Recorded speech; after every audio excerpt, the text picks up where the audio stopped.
Hey everybody, this is Michael Phoenix Art with Gigs and Rigs, and we are here at the beautiful Big Blue North Studios, and it is big, and I am here with Jeff Aderman, who plays with Mike Powell in the Echosound, and he is captain extraordinaire of the soundboard and recording here at the studio, and we're gonna walk through his rig.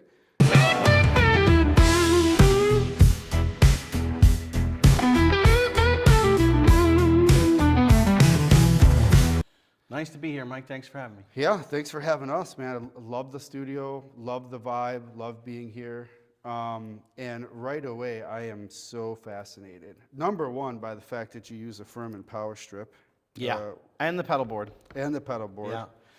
Yeah. Number one lesson, kids, good power, because you don't know what you're getting into sometimes. Absolutely, right? absolutely. You do your best anyway, right? Sometimes you're just. You can try. You can try. You can try to have all the stuff that helps protect you, but at the end of the day, power is your best friend or worst enemy. So. But yeah, and just to whether it's a Furman or not, just an extension cord. Make sure you have enough cords to get to anywhere. Yep. Sometimes you get somewhere and the outlet's 50 feet, and you're like, really? That's it? That's the closest? So I try to make all my decisions of this rig are a compromise of what form factor, right?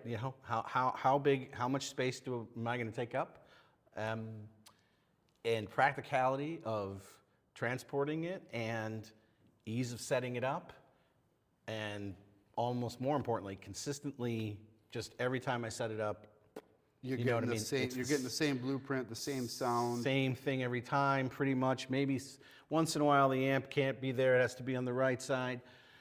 But typically, like my vocal wedge or whatever will be here, and that's how because I have all this stuff runs through this amplifier, which is this great trainer amp they don't make anymore, but it's 300 watts. And so what's great about that is, you might know this, but guitar players are a little loud. Oh yeah, they're quite loud. Well, they got to compete with the drummers. No, I mean, things need to be what they need to be. Yeah.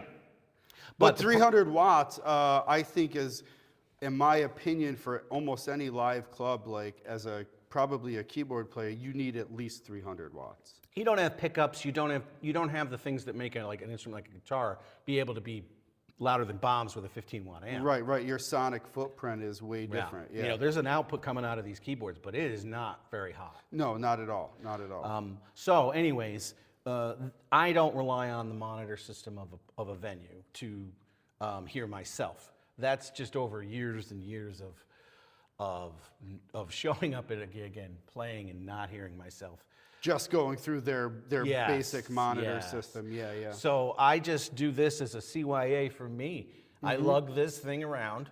And it's a bear, but I don't care. And it has outputs that can go to front of house and everything else. So how I do it, it depends. I can do it one of a couple ways. The way I have it set up here is the way that I would sort of set it up with a soundman that we work with all the time, where I'm basically just running both keyboard stereo into two stereo DIs.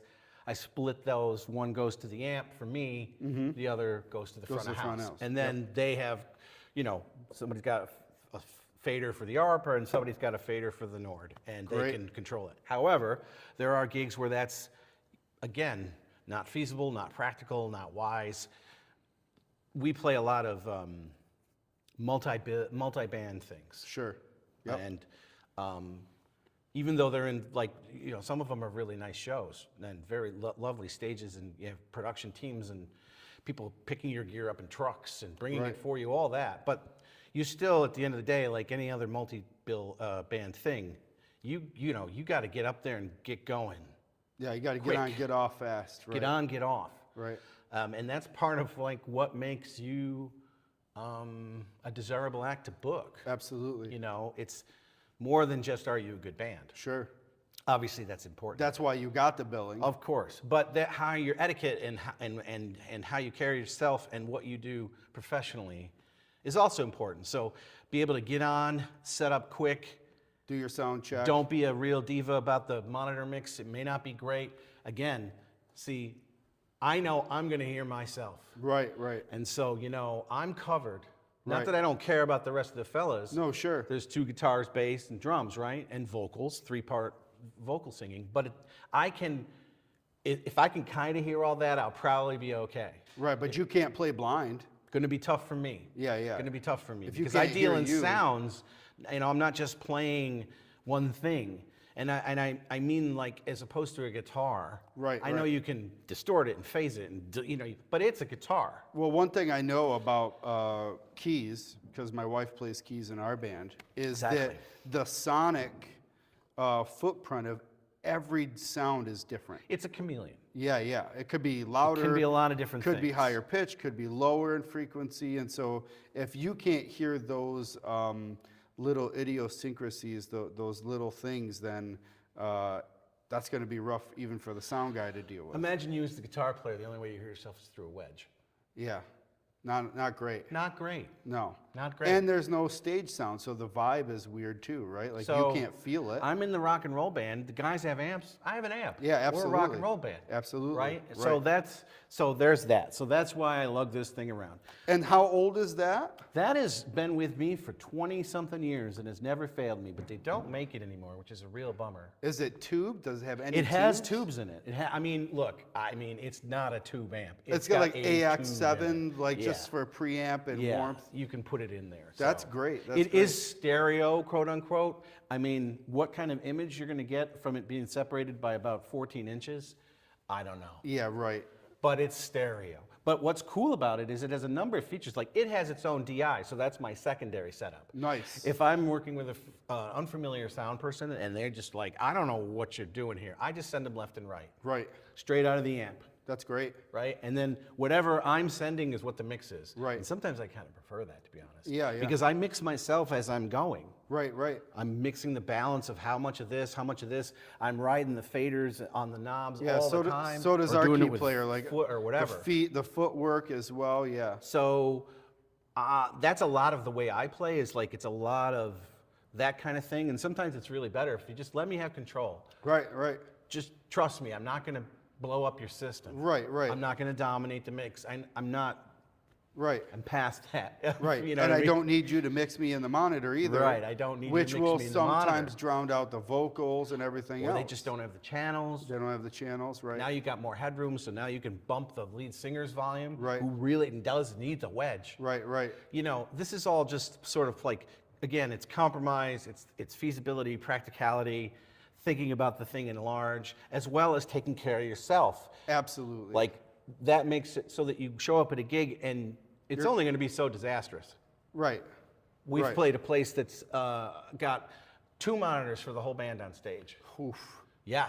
So without this, You would have been. I don't know, I wouldn't be hearing anything of myself. Right, You know what I right. mean? So you just have to be prepared for any situation. Most of the time, as you graduate into better venues,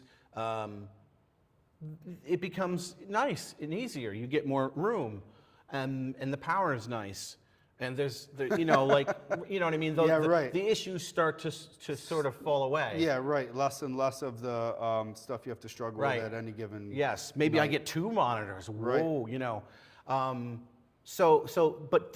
I still have to have this setup be something that I can set up in about 15 minutes or less. Right. I've done it all sort of very nice and tidy today, but more or less, I can set what you see exactly as it is. I can set this up and be ready to go in about 15 minutes. And get the satisfactory level of performance and sound that you're looking for consistently. consistently. Right, right. Yes. I think that's But also giving myself a fairly decent palette sure. to work with, vis-a-vis just the Nord, which, if anybody doesn't know, this is, you know, Nords are fantastic. It's pretty much the de facto thing for anybody playing sort of anything with piano or Rhodes or organ or... So let's dive into the Nord. Yeah, So it's an Electro 6D, which just means they have different versions. You know, they have the Stage, which is their big flagship. They have Yep. the Electro.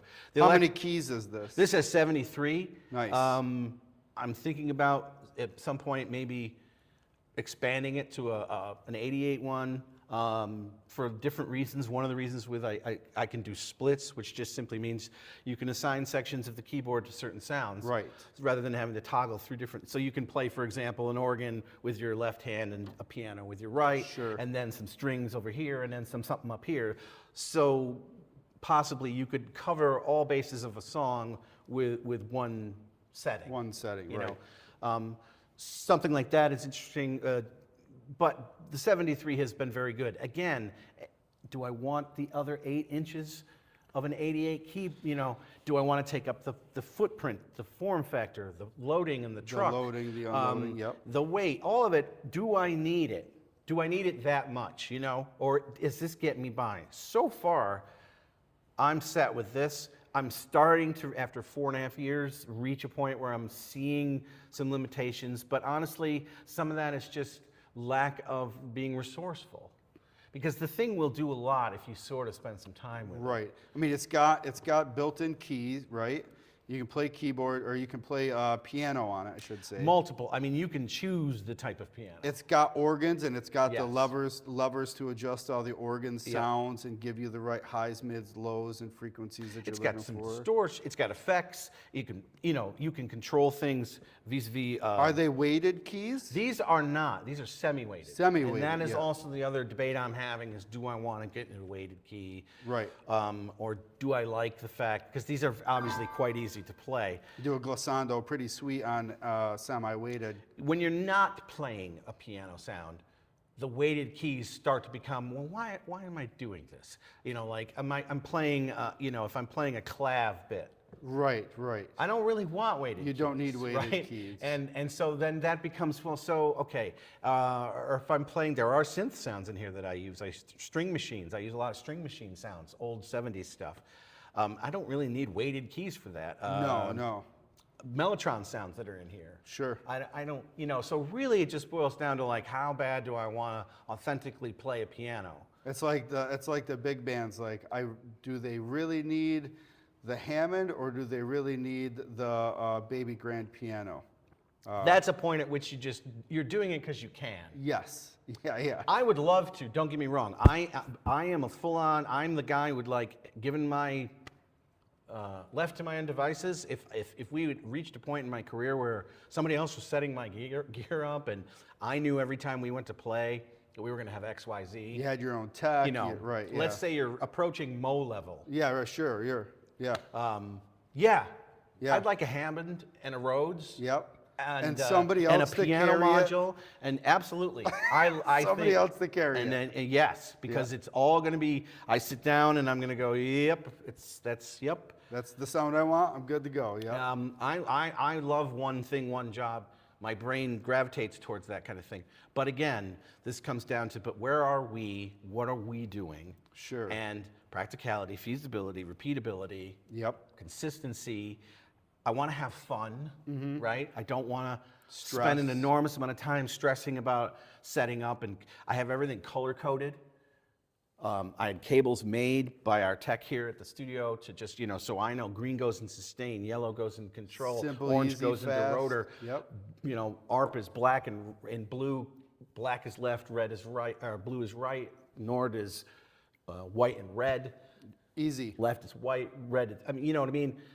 If I could tell anybody, I could spend 15 minutes with somebody, anybody, and they could hook this up. Yeah, I'm the same way. Everything's labeled, color-coded. It makes that 15 minutes seem like 2 minutes. It's basically just unwinding, detangling, and wrapping and plugging in cables. Absolutely. That's setup. Yep. Taking it out of the case. That's it. I turn it on. I've got China markers on my amp for where all the knobs go. Oh, that's There's great. I don't want to have to think. I'm thinking about enough. Absolutely. And I'm an anxious guy. Sure. So at And a gig, as a performer, when you're approaching time to perform, the last thing you want to worry about is like not being able to hear yourself, not having anything plugged in right. Right. You just want enough road sense, enough street smarts. Yes. Being a performer, you know that like, okay, I need these 5 basic things to make me kosher at any given performance and at any given where. And I think it's really smart because I do know key organ and piano players, and I know the ones that are in control with their own stage monitor, or not monitor, stage amp. They always seem to have a better sound on stage. They always seem to be very comfortable with their playability, and their setup is pretty easy. They know it pretty well. Same as me rolling it with my guitar rig. Right. You know, like I know how to turn up if I need to hear it more. I don't have to flag anyone down to do any of those things. Yes. So You need to be able to sort of try it to, as best you can at wherever you are, to just deal with what you're actually doing at that moment. And not, this stuff should all be taken care of. A gremlin will sometimes happen. You know, a cable is, you know, these patch cables and stuff, they get wonky and Yeah. and you wiggle it around. But more or less, this thing is pretty bulletproof. And it didn't happen right away. I mean, this is probably the 5th iteration of this pedal board. This used to be on top and a different keyboard was underneath. sure. So this is years of work too. This is about 4 years. And I've done this rig now for probably 2 years out of the 5 of the band, the pedal board too. But it's all changed, you know, based on different things. I got a new pedal, and I only have this amount of space to work with. So Sure. there's this whole puzzle of who goes where and how do I get it all so that the power is that's a big thing. I'm separate the power from the audio. Please, everybody, separate your power and your audio as best as you can. Do not let them cross. They can run parallel, but if they cross, if you're running a power cable, an extension cord, a power cable, anything this way, crossing an audio cable, you're asking for noise, interference, garbage. Don't do it. Spend the time on your rigs. As you'll notice, all my audio and power, the two do not meet. Separation of church and state. They cannot be together as much as possible. I get it. It's sometimes you got 15 minutes and things aren't perfect. But if you do a lot of this work ahead of time, 80 to 90% of it's all taken care of. Right. You know, I use this thing where I don't put batteries in my pedals. I know a lot of guitar players like the fact that as the batteries die, the pedal sounds cool. I know there's all that crap. I don't want to have to worry about it. No. I just want to plug it in, turn it on, everything comes on. Get ready to go. I'm good. Check this. Okay, signal, yes, okay. Because this guy is from 1974, right? Okay. Well, run us through. Let's run us through this. So this guy is the opposite of this guy. This is a digital sample-based modern piece of technology, and this is an ancient relic. But I happen to love it. Is it all analog? Oh yeah, definitely. Yeah, I mean it don't get any more analog than this thing. Yeah. And it is an ARP, which stands for Alan R. Perlman, which was the man who made these. So ARP and Moog were basically your two rival, if you will, synth manufacturers back in the day. But everybody knows Moogs. Anybody knows mini Moogs and stuff. They kind of won the battle, if you will. They have their own museum here in upstate New York too. Correct. And ARP was left holding the bag, kind of enclosed. I think in the early '80s, that was their last gasp. But I always loved the sound of him. A player that was a huge influence on my whole musical life is this guy, Tony Banks, and he plays in Genesis. And he played this keyboard on the first, I want to say, up until about 1977. Okay. In the band. So this is the sound that you're hearing. When So I just fell in love with this on an emotional level for a whole separate reason. Yeah. And I was just like, man, I would love to play one. It's called a pro soloist. I want to get my hands on a pro soloist. So there's that built-in thing that's just sort of me. But I also just think it's a great keyboard because mini Moogs are cool, but here's the thing. No presets. Okay. Right? No memory. Yeah, no memory, okay? yeah. So what? Who cares? Well, who cares is, so you get this great sound and you're jamming and you're ripping the lead and it's awesome, and then you change it and it goes into its other part and it's great. And then you want to get it back tomorrow night. How you doing that? That's gone, yeah. You better remember it. Yeah, right. Take a picture, write it down. But again, practicality, feasibility, reasonability. Right. Like on stage, am I going to fiddle with this whole panel of controls, potentially with very minimal lighting and in the heat of the moment? I maybe have in between songs. In between songs. Right. And in our band's case, we don't even have set lists. So we just start playing a song, and I've got 8 bars Yeah. to call up the thing and be ready. That's no time. I don't have time to be like, oh, and the filter knob was at 2 o'clock and the switch was in. And Right. Like, it's great in theory, but no. You're describing a nightmare for any performing artist, really. That's So what you wind up doing with it is leaving it on one sound. right.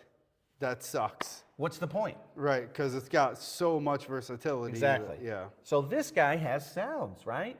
And she doesn't have, I wouldn't say she's got like the same type of like usability. Some of these sounds are just terrible, but some of them are really cool. And when you apply effects, everything sounds better with delay. Sure. Just saying. So Banks would have used like a space echo back in the day. You know? Okay, yeah. I'm not bringing a space echo up. I would. Going back to our Conversation of like the ideal, Hammond, Rhodes, space echo. right, the idea version of the setup, right. But we're not doing that, you know? The cool thing about this is a couple things. So the presets are great. You have control over what they're calling brilliance. It's a filter, right? Touch sensitivity we'll get into. Portamento, so the glide. The cool thing that's really the neatest thing about this keyboard is it's either the first or one of the first to induce touch sensitivity, which was not a thing. No. So what do I mean by that? So you can take a sound like, it's basically what it means is the harder you press the key, The more you're getting. the more you introduce whatever selection of effects you've decided to have happen, and this is how sensitive the key is. So so there's that, right? It's just the sound. Now if I introduce the touch sensitivity, that's just by pressing it harder. You can also do pitch. Wow. So you can do bends like a guitar That's amazing. just by pressure. That was before the little wah-wah stick on all the new digital ones, right? Nobody had any had touch that. sensitivity, anything. Yeah, you yeah. could hit that key with a hammer. It's never going to sound any different. It doesn't change. It's just on, off, on, Yeah. off, on, off. Nowadays, we take it for granted. Sure, yeah, sure. But this is 1974 technology. So the touch sensitivity is big. Not the Moogs. Nobody had that, but this little piece of junk. No kidding. It's got presets. So I can say, you know, in X song, I use the trumpet. You know, and then, you know, maybe there's octave selectors, so, you know, you can change things a little, like. And I'll take all this crap off so you can really hear just what it sounds like. So that's how you split. So a lot of times Amazing. I'm flicking through octaves. Yeah, Then you got amazing. your filter here, which usually you see pictures of me playing this thing. You're I'm riding this that? thing. Yeah, that's great. That's what I'm doing. Now, what's a Moog got that this doesn't have? You would do that same trick with a pedal of the Moog. Right. It's You'd all control the filter with your foot. with your foot. All right? Right. No can do with this. Yeah. She doesn't do that. So there's limitations. You have presets. That's all. That's all she's got. You can't come up with your own sound and store it. Sure. That's that. So it's art by limitation. Sure. I'm fine with it. Right. On a stage, in a band situation, I don't need the world at my fingertips. I just need to know I have a sort of X to deal with. You got a nice palette of what you like to play with. Let me right? figure something out. Let me be creative, given the limitations of the instrument. Right. You know, now that's where But you I add in. don't know, from an outside perspective, it doesn't seem very limited. Well, as far as synthesizers go, anything you bought today, like if I've got my Sub 37, the Moog, and put it here, I mean, it'll just Yeah, it's it'll like- do your taxes, Right. right? It's overflowing with crazy stuff you could get They're into. still monophonic. What does that mean? One note at a time. Yeah. This is polyphonic, right? Could play a lot of notes. This Right. guy doesn't see that note. just one at a time. Yeah. One at a time. It's Yeah. a lead instrument. Right. So it's limited. That you are playing a chord here. You're only not playing the happening. notes, right? So then you have to introduce effects, you know? So that's just the carbon copy MXR. And So how do we go from like your chain? Does it go from the two of these and then into the pedals, or are they both going into pedals separately? all the ARP is going into the pedals. This Okay. has built-in stuff. So you don't need it. It's a new day. Sure. So straight in. So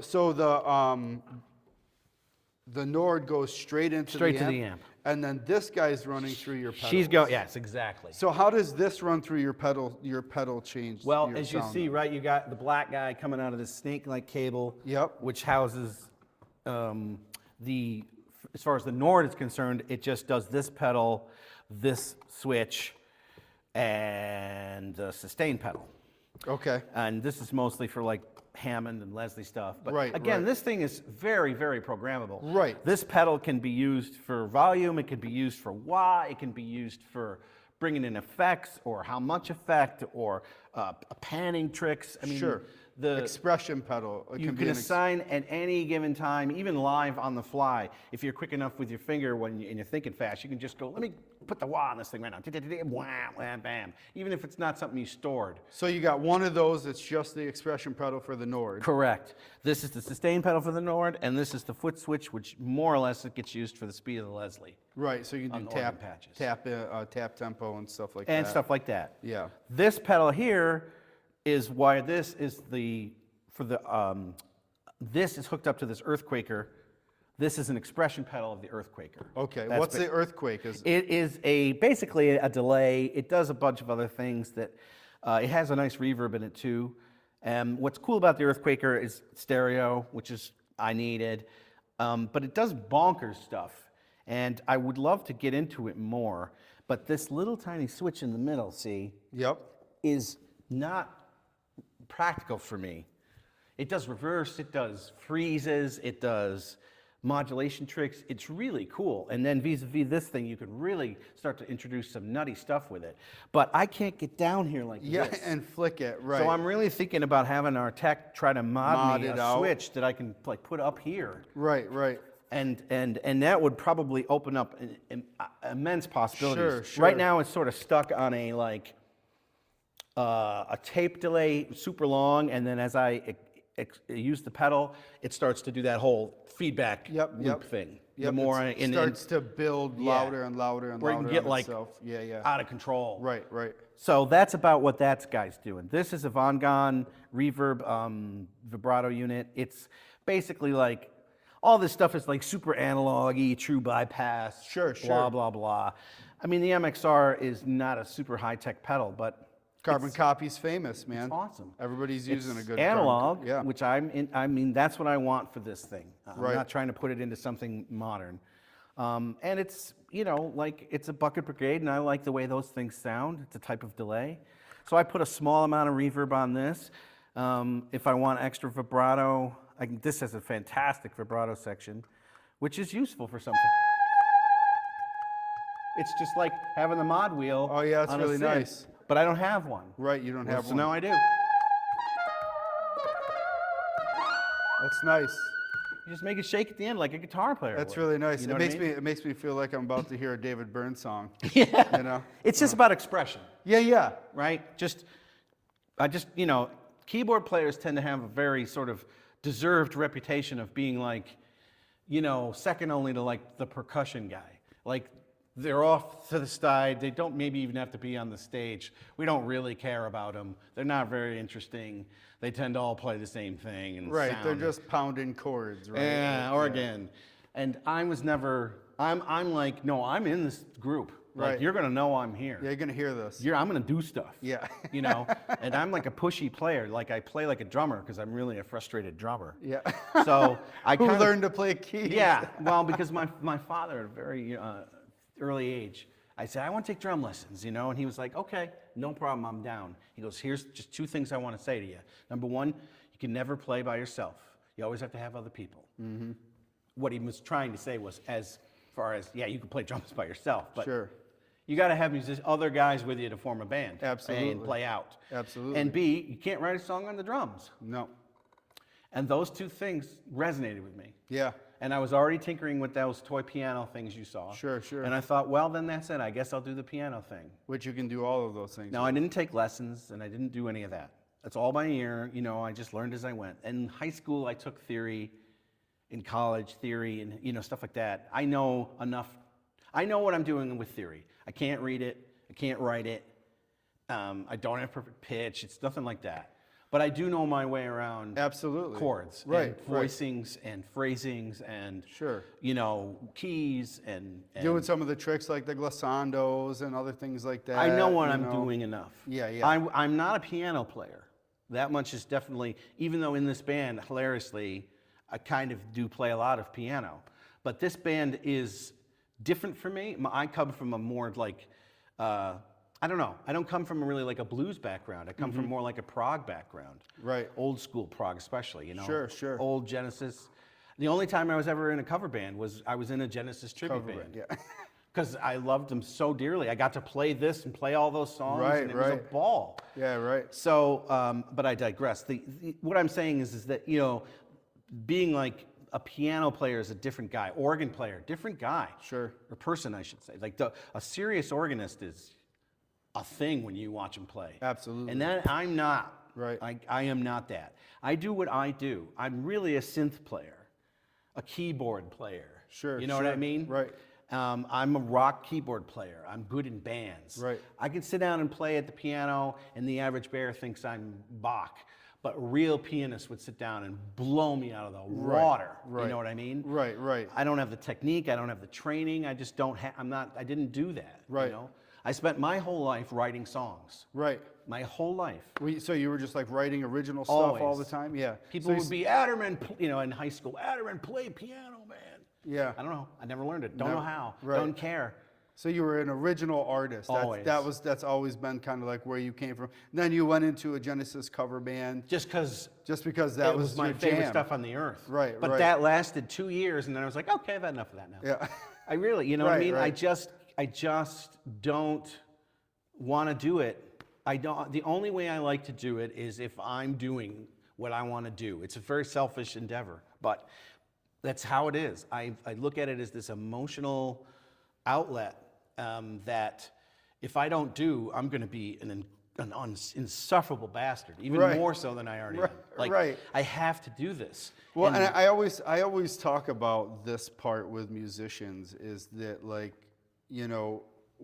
I come from the same place, like self-taught, original writer my whole life, and I play covers now, and I've played cover bands before. I've played some, by the way, too. Yeah, right. I'm not trying to say that No, I no, didn't no, no. do Yeah. that. Well, my point is that like there is a part of the artist that needs to express their soul through musicality, and if they can't do it, I think they will die. And like I think that's something that a lot of people don't really understand about the artist of being a musician. Yeah. And this is why we lose a lot of great artists. Yes.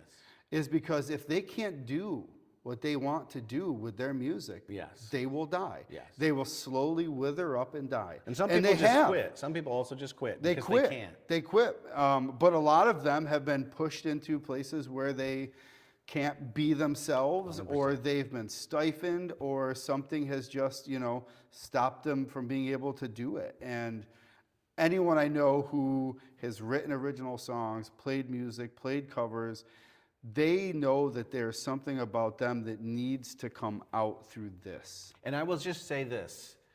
It is a different feeling by a large magnitude. Is a different feeling when you play something that you've written and you're playing it in a group with friends, hopefully, and you're playing it to a pretty decent amount of people, and not everyone is your cousin and your buddy. I mean, it's just people, right? You don't know, some of them, but you don't know all of them at all. And you're playing 3 hours and 2 hours away or whatever, right?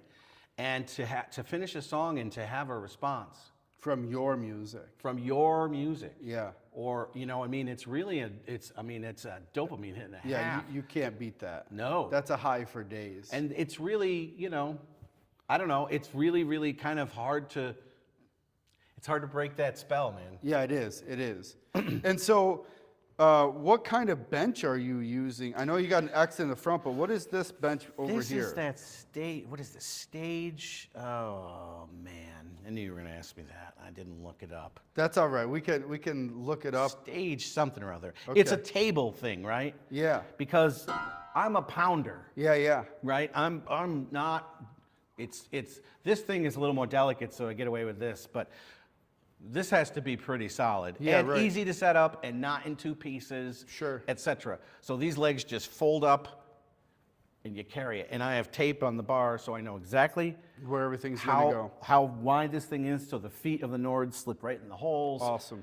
You know, all this stuff is set with the rug and all this to where basically I know what I'm looking at the same time. I'm looking, if I look down, if I look left, if I look right, you know, because the rest of this stuff you can't control. Sometimes I'm way on the stage left, sometimes I'm on the Sure. sometimes sure. I'm in the middle. Placement, right. It all depends on the venue. But it's all got to be at least where you normally like it and need it to be. It's muscle memory. Yeah, right. Absolutely. Right? Everything is just like on autopilot because now I got to just like, now I'm performing and I'm trying to do something. So this thing is a beautiful, really cool instrument. But And this has been on the road with you quite a oh bit. yeah. And so this has held up how long? I mean, you've had Yeah, this. it's held up. Yep, it's been 2.5 years with it now. Yeah, so I mean, that's impressive. But it's a too. roll of the dice a little bit. Right. I could plug her in tomorrow and she doesn't fire up. Right. What am I going to say? She's 40, 50 almost? Yeah, right. That's impressive though. Like again, for old analog, just old Anything. anything that's Anything. analog. Anything. That you're taking it on the road. It's had 2 years of life and it's 50 years old and it's still going. Let's put it this way. This thing has a tuning knob. Does it really? Yeah, there's nothing. The voltage is all that's keeping this thing in check. So again, good power. If I got weird saggy power, she's not going to even be able to stay in tune. Wow, that's because the interesting. oscillators won't be stable. No kidding. So Yeah. it's a whole endeavor. You Right, kind of don't right. go into this without knowing what you're When you getting start into. doing vintage stuff, I mean, that's what you're getting into. Buyer beware. Yeah. A little bit. Right. But nothing is. I got to tell you. I'm sure I could sample it. I'm sure, but it's something about having the thing. It just is different. It just is. Is this part of your magic and your mojo? I don't know. It's part of that thing of why do people play the guitar they play? Sure. It's not real. Keyboards aren't a lot different. I know it doesn't get talked about, but there's a relationship with this thing. How the keys feel, what it looks like, where the switches are, good and bad, positive and negative, just like your guitars. Right. Everything, yeah. You know, Rather- you can fling on any old guitar, you'd be fine, but it isn't the same. It's not the same. It's oh, the switch is here, and oh, that neck feels different, and Yeah. the jack is here instead of. Yeah, just those little idiosyncrasies Right. can like make or break. Like it doesn't feel like home. Correct. Yeah, and yeah, And you're not home. you're not home because you don't have your tools. You know, you don't have your tools. You're in some bar. Right. This is it. This This is is it. That's all you can have is your footprint that makes you feel like you're at home. Yes, and I don't think enough people talk about that and pay attention to it. I think people get obsessed with gear on a level that is all about the technical side, which I'm all about. Sure. But there's also a side of it of like, do you need all of that? What's Do you necessary? need 12 distortion pedals necessarily? You know, because all that circuitry is involved now in your sound. Absolutely. Anything goes wrong and anywhere in that chain, and you got a problem. Maybe you only need 8 of them. Right. Instead of 20.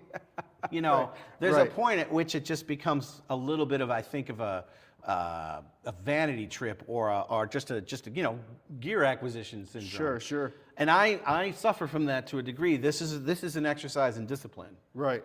I could have 2 over here, Sure, real quick. absolutely. I'd love to. Yeah. And another pedal board. Let's go. But again, logistically speaking, for the things that you do, like this is the setup that works the best for all of those things. I gotta carry this thing from a parking lot to a stage in a field somewhere. Maybe I got a little cart. I got to get up there, unpack it, plug it in, and have it ready to go in 15 minutes. And likewise, when we're done, thanks for everybody. It's been a pleasure to be here. I hope you have a great rest of your day. Stay around for the next band. Thank you. And then off, unplug, you know, like Yeah. that's it. There's Yeah. no going back and having a beer and talking about it. No, Like, that's not what's on happening. it's on, play, off. Correct. Yep. And that's part of the professional etiquette. Sure. Whereas another band appreciates the fact that you you're already didn't moving. linger. Yeah. That you ended your set 8 minutes early, maybe, instead of squeezing in the last song. Absolutely. Right? Absolutely. You started on time, you end early, you get off stage quick. Yeah, those things I think are those etiquettes are what really makes you professional and really makes it something that is. That's a part of it, right? Right, right. It is. Right. It's the behind the scenes part. But that's Right. the part where the promoters and the backstage production crew and the sound people go, you know, they were a good band. Yeah. They were easy to work with and they sounded good and they weren't divas about the monitor mix. No and problem. they did a good job. Yep. We should look into them. Absolutely. That's how that stuff happens. Leaves a lasting imprint that way. Absolutely. Yep. Well, Jeff, this has been a pleasure. Thank you, Thank man. you so much for walking us through everything. And is there a gig coming up for Mike Powell and Echosound? Yeah, it's probably the last one of the year. It's way up in Saranac at the Waterhole, but it's a great venue. Great venue. Great venue. It's it's a proper gig. It's a lot of really great bands come through there. It's a stop. It is in Saranac. What's the date for that? That is the 21st, I believe. Of November? Yes, sir. And I think that's a Saturday. Great. The Rollin' Rust is playing the night before us, so some people are going up for 2 nights and staying in a hotel there, and you know, it could be fun. I don't know about going up there and coming home. Yeah, That might be a little tricky. Yeah, I usually like to stay in Saranac if I'm Yeah, up for yeah. a Waterhole show. But yeah, it's going to be great. And then we usually get a little quiet in the winter, and then come back hard in spring and In the summer. hit 'em. springtime. Yeah. Yep. I like being a seasonal musician myself. It's just, you know, the venues that are available now are festivals mostly and breweries and things, and a lot of them are outside. Yeah. So it's just sort of not happening in the winter. Right. And also, if you're on a good touring schedule, you need some time off. It is nice to woodshed a little bit and get ready for the next year. Absolutely. Definitely. Well, thanks a lot for having us over. Thanks a lot for walking us through your rig. As always, stay tuned and stay dialed in.